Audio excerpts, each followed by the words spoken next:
Cinema.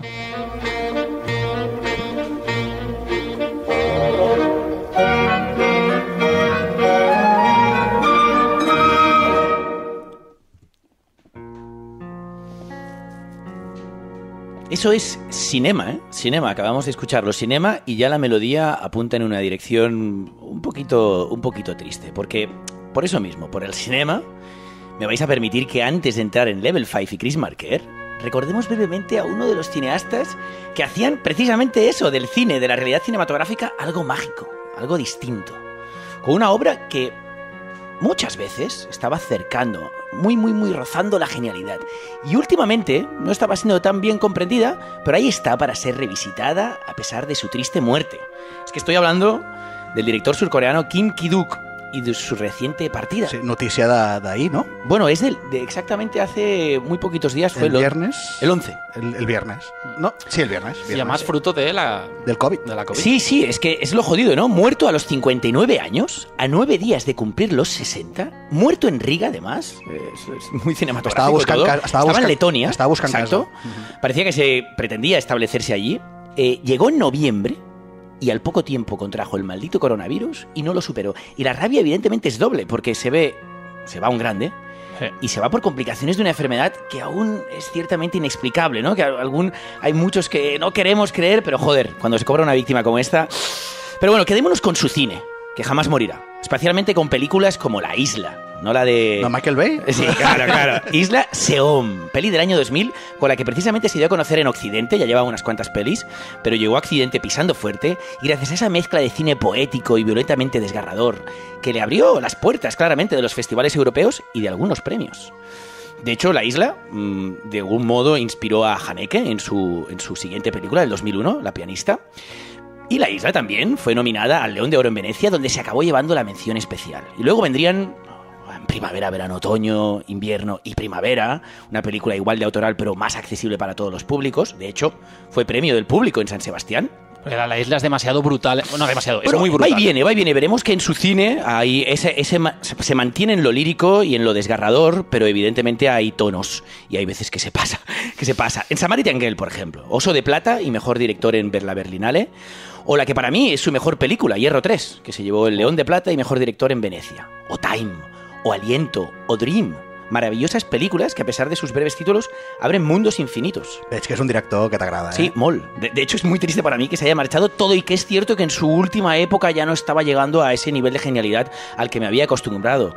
Y de hecho, en la última época, no solo su cine no estaba al nivel, sino que su imagen también había quedado muy deteriorada. Empezó a recibir denuncias por malos tratos. Bueno, no abriremos ese libro ahora, porque de hecho me gustaría traer Kim Ki-duk en algún momento y poder hablar de su cine con mayor propiedad. Avui no has vingut a parlar de Kim Ki-duk, ¿eh? No, para nada. Pero ¿qué os parece que si le despedimos dejando que sea él mismo quien lo haga?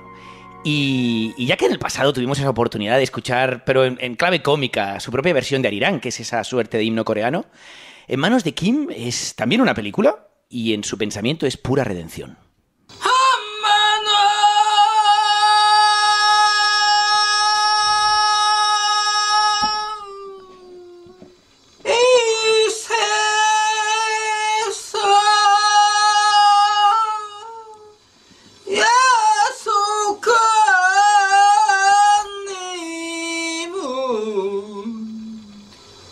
정을 두고 몸만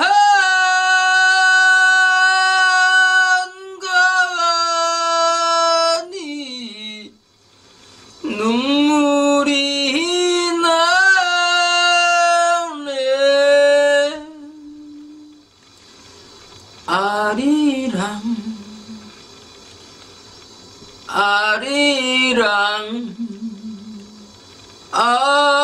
Lo siento, pero no me puedo resistir. Ahora íbamos ya a la siguiente fase, pero es cierto que escuchando esta canción inevitablemente me voy a la película que donde está, ¿no? Es decir, este canto que él ha utilizado después en algunas presentaciones, que como os decía, ¿no? Es su propia interpretación del himno coreano o de una suerte de himno coreano que se llama Arirang. realmente formó parte de su filmografía en el 2011 como respuesta a un drama que había ocurrido en su vida, de hecho en un rodaje, y que le paró durante 3 años, del 2008 al 2011, y es a partir del 2011 que vuelve con Arirang, con esta especie de redención, y a partir de ahí se empieza a perder, es verdad, por un tipo de cine algo más obsesionado en sí mismo. ¿Sabéis lo que le pasó en el 2008? Y por lo que marcó de alguna manera un antes y un después en su filmografía. ¿Qué le iba a pasar? Cuenta. En Dream. Rodaje de Dream, para mí peliculón. Había una escena donde una de las protagonistas representaba un suicidio y estaba de una soga colgando. Un problema técnico acabó provocando que esa mujer quedara suspendida por la soga durante bastantes segundos. Y parece ser que eso, de alguna manera, no solo fue muy duro durante el rodaje, aunque la película realmente yo creo que se salvó, sino que le marcó ya de por vida, y a partir de ahí ya encontramos un Kinky Dude diferente.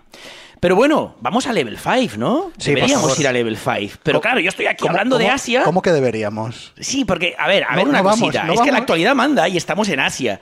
¿Qué os parece si también recordamos la película ganadora del Asian Film Fest? Que está claro, Ferran, que sí, que han sido los Game Awards, los Oscars del videojuego, ¿no? Como te gusta llamarlos, pero el Asian también ha sacado su palmarés esta semana, y aunque no es esta película de Dark Men sobre la cual escuchamos esta banda sonora hace unas semanas, se ha llevado algún premio Dark Men, la comentamos aquí, se ha llevado un premio en su sección, pero la película que ha ganado el Festival de Cine Asiático esta edición ha sido Balloon, Globo, del director tibetano Pema Chöden. Aunque desgraciadamente si la buscáis, y creedme que deberíais buscarla, tendréis que buscarla como producción china, por razones bastante obvias. Sí. Y tranquilo, Ferran, que no me voy a enrollar. Es que no te me veo, voy a enrollar te mucho veo. más. Pero ya sé que nos toca hablar de Level 5, pero con total sinceridad os digo que Balloon merece muchísimo más vuestro tiempo. No es de temática adecuada para el programa de hoy, pero Balloon es una maravilla. Porque ¿cuántos de vosotros podríais decir que conocéis la realidad tibetana? Al margen de la ocupación china y de sus conflictos, ¿eh? Es decir, que sabéis del pueblo tibetano, que ya no solo cómo visten y hablan, sino cómo piensan, cómo se comportan, esos detalles cotidianos que forman su vida. ¿Tintín al Tíbet sirve como referencia?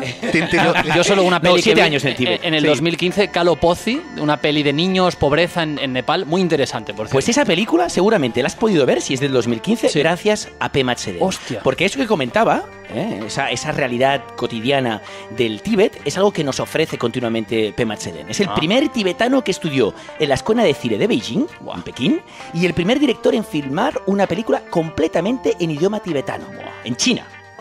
Y desde su debut en 2005, esta fue la primera película, poco a poco ha ido ganando fama, incluso liderando esto que se conoce ahora como la nueva ola del cine tibetano, que progresivamente va cobrando fuerza, con estos ejemplos que has mencionado también, Carlas, este ejemplo en concreto. Y no sé si lo sabéis, pero es que fue Wong Kar-wai quien de alguna manera le acabó de catapultar a Occidente, porque Wong Kar-wai produjo su anterior película, la de Balloon me refiero, Jinpa, del 2018. Esta película ganó el mejor guión en el Festival de Cine de Venecia, y yo de hecho descubrí su cine por esa película, me alucinó en su momento, Jinpa, y ahora ya me ha acabado de convencer con Balloon. Y rápidamente, ¿de qué va Balloon? Pues es la historia de una familia pastoral que vive en las austeras y hermosas tierras altas de Qinghai, allí donde no hemos llegado nunca, y tras la muerte de uno de los componentes de esta familia, su forma de vida se ve amenazada por las estrictas multas que se dieron durante décadas en China. Esto ya, por suerte, ha acabado, pero sabéis que al formar parte de China el Tíbet estaban jodidos si tenían otro hijo. Y así Chöden nos muestra cómo la realidad idílica de la vida en medio de la naturaleza puede resultar también abrumadora, como esa política que la gestionaba. Pero es una peli que está llena de amor, de confusión, de espiritualidad, la reencarnación, la fe, el budismo, la vida, la muerte, todo ello se da mano en Balloon y en el cima de Pema Chöden. Y ahora sí, por fin ha llegado el momento que todos estaban esperando. Minuto 20. Bien, No, vamos llega, bien, 18. Vamos fuertes. 18. Vamos fuertes. Y le llega el turno a Chris Marker y a su película sobre videojuegos Level 5. Y llega la YT ahí, llega la banda sonora de la YT dándolo todo. Después lo comentamos. Por cierto, banda sonora que Chris Marker decidió utilizar a partir de su propia versión de la banda sonora de Vértigo. De Vértigo. De hecho, encontraríais similitudes en esta canción que suena y la propia banda sonora de Vértigo. De Trevor Duncan, esa música. Maravillosa. Pero yo quiero matizar, Ferran, porque esta claramente es una película de Chris Marker sobre los videojuegos, pero ¿tú te la has visto? Es decir, Sí, és a dir, jo l'havia vist en el seu dia i vaig dir, vaig a vacilar l'Adriano, que sempre diu que els videojocs no em creu quan li dic que són algú més. I l'he tornat a veure i dic, Déu meu, què he fet? Déu meu, què he fet? Perquè ja veureu, l'Adriano li traurà suc, no, lo següent. No, a ver, es una película... Clar, és que aquí... Hòstia, Pol! Hombre. Ferran, no, jo m'he quedat coses perquè dic, és un poco ortopèdico, això que estem fent aquí a la distància, però dic, el tema de que... O sigui, mira que hi ha pel·lis bones de videojocs, sobre videojocs i tot, però és que Level 5, que jo ja t'ho vaig dir per WhatsApp, Ferran, no tenia ni idea que existia aquesta pel·li, al posar-me-la, no, jo no l'he acabat, O sigui, ha sigut com, què és este ensayo pajillator?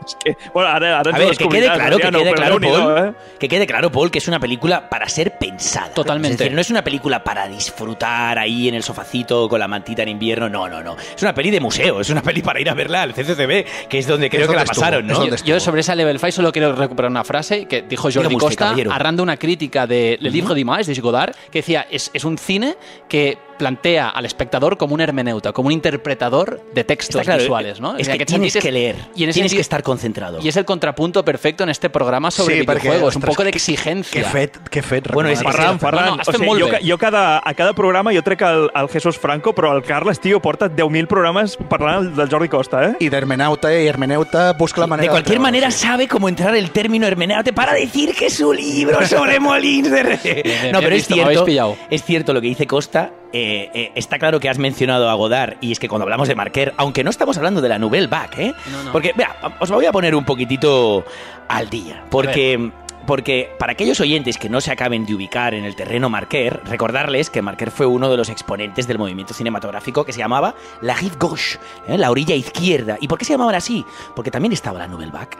Es decir, es un movimiento en paralelo, incluso más vanguardista que la Nouvelle Vague, donde se encontraban otros cineastas de los cuales hemos hablado, como Agnès Varda, o Alain Resnais, Marguerite Duras, que en el fondo era una escritora, pero que también hizo grandes colaboraciones en el cine, o incluso dirigió India Song, una maravilla, o Hiroshima Mon Amour, de la cual hablaremos. Pero si por algún motivo he recordado Marquer, es por un cortometraje de ficción del año 62, cuya banda sonora, ya lo he dicho hace rato, nos está acompañando, y es la banda sonora de La Jetée, La Terminal. Supongo que aquí, siendo amantes como sois de la ciencia ficción, la habréis visto. Exacte, jo és l'única pel·lícula que havia vist d'aquest home. Bueno, havia vist Level 5, però no havia associat que era la mateixa persona. Que per cert, la GT és la que diuen que inspira 12 monos. Exactamente. Inspira a Terry Gilliam en el 95 para su película 12 monos. La GT simplemente es un fotomontaje de 28 minutos en blanco y negro que le valió la fama internacional. Pero lo más y es muy bueno, es jodidamente bueno. Pero lo gracioso es que Marquer sea principalmente recordado por una ficción que fue su única ficción, cuando lo que él hacía eran principalmente esta suerte de ensayos fílmicos. Es decir, Level 5 es claramente un ensayo fílmico, o como otros le atribuirían, el documental subjetivo. Totalment, terme superacertat, Sí, porque es un tío que pilla material de archivo y lo lee, precisamente como comentabas, ¿no? En relación a Costa, él también lee ese material de archivo, lo pone en crítica, lo pone en estudio, y sus películas son resultado de todo eso, ¿no? Pero ¿sabéis además también por qué nadie conoce a Marquer, o muy pocos? Porque es que el tío se negó sistemáticamente a conceder entrevistas, por un lado. Por otro lado, se divertía ofreciendo versiones muy contradictorias de su propia vida y de su juventud, y cuando alguna vez lo solicitaban una fotografía para ilustrar, pues ya sabéis, un reportaje, un libro o una entrevista, Marquer enviaba, cuando lo hacía, una foto de su gato preferido. Entonces es un tío que siempre ha contribuido a esta imagen en la sombra, ¿no? Pero volvamos a Level 5, por favor. Sí. Volvamos a Level 5 porque de unido, ¿eh? Es muy densa. De hecho, Ferran, ¿qué os parece, y el resto de oyentes, si escuchamos su tráiler?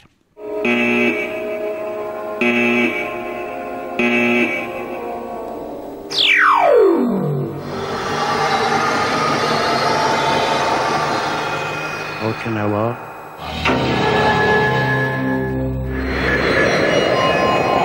Request U.S. Command. Request Japanese Command.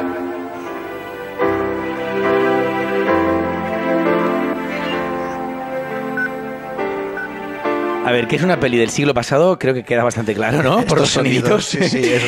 Y que Okinawa tiene un papel muy importante, ya resulta evidente. Pero también hay una protagonista mujer, Laura. Y su interlocutor, es un interlocutor silencioso, porque está ausente en toda la película. Y es su pareja. De alguna manera entendemos que ya no está ahí. No sabemos si se ha marchado, si han roto, si ha muerto. Y esta pareja estaba creando un videojuego sobre la guerra de Okinawa, que ahora Laura debe entender, no solo entender, jugar y finalizar. Y así, de este modo, la película se va paseando, porque hay una idea de paseo por la historia, muy cargado de contenido, evidentemente, no penséis que es un paseo ligero, pero sí es una peli que parece que devanee, ¿no? Entre las imágenes, por un lado, de Laura hablándole a cámara, a su amante, en un fuera de campo casi espiritual, en un primer plano semipicado que se intercala continuamente con esas imágenes del propio juego, que en el fondo son imágenes de archivo, de la guerra, de los propios testimonios que la vivieron, la guerra de Okinawa, la batalla de Okinawa marcada en la Segunda Guerra Mundial, ¿no? Y ya desde el inicio vemos un montaje de diferentes manos moviendo el ratón y dando paso a una pantalla sobre la que se suceden imágenes, y ahí aparece esa voz en off, ¿no? Una voz en off que reflexiona sobre el significado de las imágenes. Es algo que de alguna manera navega, y sobre todo el cine de Marquer, ¿no? Esa voz en off que reflexiona. ¿Es su voz? ¿Es la voz de Marquer? Hay dos voces. Está, por un lado, la voz de la actriz, de Laura, hostia, que... Catherine Belcodia. Sabía que entrarías ahí. No, es que lo sabía. De hecho, te iba a preguntar, Carlas, porque sí que he visto algunas pelis de ella, no es un nombre que me sonara, ni un rostro tampoco. He de decir que es un rostro que, menos mal, porque funciona bastante bien para sostener la imagen en ese primer plano inagotable, que de alguna manera también puede resultar un poco difícil, porque sí que es cierto que por un lado tenemos esta historia de Okinawa, de la batalla de Okinawa y su propia historia, que es un auténtico drama que ahora iremos desentrañando de alguna manera, pero que juega en paralelo con una imagen repetitiva, que a veces incluso pueda resultar casi pedante, porque es pues, una persona reflexionando continuamente a partir de la idea de un juego que no consigue acabar. Y es que, claro, al final lo que está haciendo Marquer con esa voz es, de alguna manera, crear una historia de amor sobre la guerra. Hay una capa que él decide crear, que es la historia de ese amor, así fue un amor ya imposible, sobre el testimonio de la guerra. Y esa combinación de elementos es lo que creo que da finalmente a la película un sentido mayor. Y eso es lo que conecta perfectamente, por ejemplo, con Hiroshima Mon Amour, que he mencionado, ¿no? De Resné. Exacto, porque es una película que también juega en esa dirección, aunque yo diría que, hostia, Hiroshima Mon Amour para mí es un 10 de película. Intocable. ¿No? Alain Gené. De hecho, Alain Gené y Marquer han colaborado en varias películas juntos, aunque de alguna manera era Gené el del poder, por así decirlo. Está bien. Pero en Level 5, y ahí es donde creo que Ferran también puede aportar bastante, en Level 5 la excusa esta del videojuego, porque como os he dicho es claramente un documental sobre la batalla de Okinawa. Subjetivo, ¿Llamabas, Adri? Sí, un documental subjetivo, porque no deja de ser el mismo quien relee las imágenes, pero al final también te das cuenta de que son imágenes que por mucho que estén leídas por Marquer, no pueden ser leídas de otra manera. Ya. Hay algo que está también contenido en esa excusa del videojuego, y es la clara intención que tiene Marquer, de aprovechar la elección de comandos, la repetición, el volver a intentarlo para cambiar el desenlace de la guerra y la memoria, como pretendió realmente Japón a nivel gubernamental, ¿no? Después de la guerra, pero no. Marquer nos demuestra que no és possible. Perquè aquest és el paral·lelisme que jo li veig que vol fer la pel·lícula. Sí, jo et dic, Adriano, una pel·lícula de videojuegos, i per no recomanar-te les típiques de Super Mario Bros. o Ready Player One, ¿no? Dic, voy a vacilarte. I, clar, al final el videojoc és una excusa, perquè Marquer vol parlar de la inamobilitat de la història, no? I dels fets que han passat, inclús de la història escrita, no tant la història real, no? I el tema és que això té molt a veure amb els jocs, perquè els jocs, encara que et donguin molta llibertat, sobretot actual, clar, aquesta pel·lícula és del 97 i té una visió de com podrien ser els jocs del futur una mica antiga, ¿no? Sí, claro. Evidentemente es un cine que de alguna manera no pasa la prueba del tiempo, pero porque está contenido su discurso en la parte del videojuego, no en la parte de la història. Però ja va, clar, aquest valor dels videojocs també són sistemes tancats que no permeten, no? Predeterminados. Com et diu, jo l'intentava fer això al joc i el joc em diu, no puedo hacer... com era Harakiri, no puedo hacer playa. I don't know how to Harakiri, sí. ¿no? Llavors, això queda molt marcat com a concepte de... Aquesta és l'excusa del videojoc. Claro, porque la historia se puede revisitar, pero no se puede cambiar. Marquer en este caso no es Tarantino con su Once Upon a Time in Hollywood, ¿no? Y el videojuego, como tú bien dices, aunque permite la repetición infinita de vidas y por lo tanto de narraciones, sigue un esquema prefabricado, un esquema que no se puede alterar si no viene dado. Y en este caso la historia ya viene dada. Y como tú bien dices, I don't know how to Harakiri. No, una máquina no podría saberlo. Y el concepto Harakiri es muy importante también en la película, porque lo fue para Japón y en el fondo lo fue para la historia, ¿no? Hay ese momento donde la máquina no sabría cómo hacer un Harakiri, un seppuku, un ritual de suicidio, y en el fondo es lo que marcó la respuesta de Japón en la guerra, ¿no? Porque sin la resistencia de Okinawa, y eso nos lo cuenta la película, no habría existido Hiroshima. Y si no llega a existir Hiroshima, nuestro tiempo presente podría ser muy diferente, ¿no? Lo curioso es cómo los japoneses ven el suicidio, porque desde aquí se ve con una capacidad, bueno, con con un criterio muy distinto, ¿no? De hecho, hay un momento en la película que me parece maravilloso que compara a Japón con España. Y hablan de cómo la relación con la guerra de un país... Es curioso, ¿no?, que Marquer se vaya a España, porque habla de la relación con la guerra, ¿no? Y por un lado dice como, a pesar de que decidirían el suicidio como respuesta a esa guerra, sí que es cierto que en tiempos de paz Japón no prefiere jugar antes que enfrentarse a la guerra. Y mostraba a España como un país que en época franquista, sobre todo, ¿no?, desafía la guerra. ¿Y cómo lo hace, no? Con los toros o con ese cara al sol. Hay una idea de cara al sol implica desafiar a la muerte, ¿no? Y eso es algo que Japón no haría, aunque acaba haciendo. Y me gustaría pensar que, aunque España va de que desafía mucho la guerra, a poco ladrador, ¿no? Perro ladrador, poco mordedor al final, ¿no? Porque al final... la guerra, el cine de guerra no existe, es algo que también nos quiere contar Marquer, ¿no? El olor de la guerra, por ejemplo, no se puede representar ni en films ni en novelas, y eso hace que todo cine que intente hablar de guerra sea un cine de mentiras, sea un cine falso, porque el cine de guerra no existe porque no habría espectadores que lo pudieran ver, ¿no? Hay algo muy importante, y seguramente por eso Marquer elige el concepto videojuego, no el concepto bélico, para hablar sobre una guerra que nos ha marcado a todos, ¿no? Yo veo algunas miraditas ya tipo western por aquí, ¿o no? ¿Vais bien? ¿Vais bien o...? Portem mitja horeta de programa a la Game Awards per llarg, ¿eh? Vale, pues mira, simplemente un par de cuestiones a rescatar. Por un lado, lo que está sonando ahora, ¿no? Ojos Negros. Ojos Negros es una canción tradicional rusa que suena en la película en un momento mágico, y es cuando, de una manera indirecta, nos cuenta que el general que estaba detrás de todos los comandos que se enfrentaron a Estados Unidos en esa Segunda Guerra Mundial, evidentemente, ante esa derrota, tuvo que ofrecer su vida al emperador, ¿no? Y entonces dice, uno que se pregunta, dice la película, ¿qué le pasaba por la cabeza al general Cho cuando ofreció seppuku al emperador? Y en el fondo, parece ser que en el momento en el que va antes de ofrecer su vida, le pregunta al emperador si recuerda el pase de olas del Danubio, una película de Stenberg, que vieron ambos en Saigón en el año 41. Y en ese momento además sonaba la melodía que ustedes oyen, que es Ojos Negros, ¿no?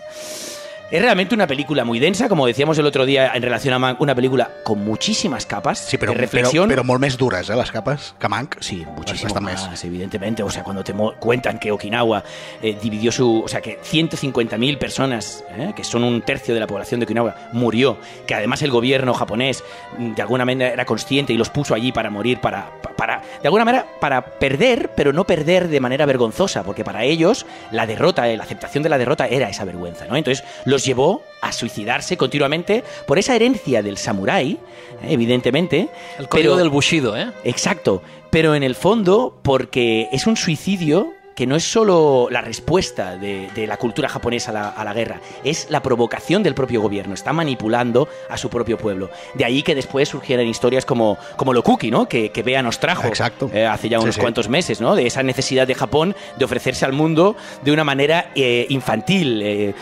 vulnerable, con este concepto de Adriano, Lokuki, ¿no? Que t'he recomanat una pel·li que podries estar parlant tota l'hora, ¿eh? Sí, pero de hecho, simplemente aquellos que quieran disfrutar de una película de videojuegos que no sea claramente un producto de consumo para los gamers clásicos, que vayan a Marquer y que vayan a Level 5, o que si no, vayan a Isaac Lacuesta, cineasta español, que hace un resumen muy interesante sobre el cine de Marquer que se llama Las variaciones Marquer.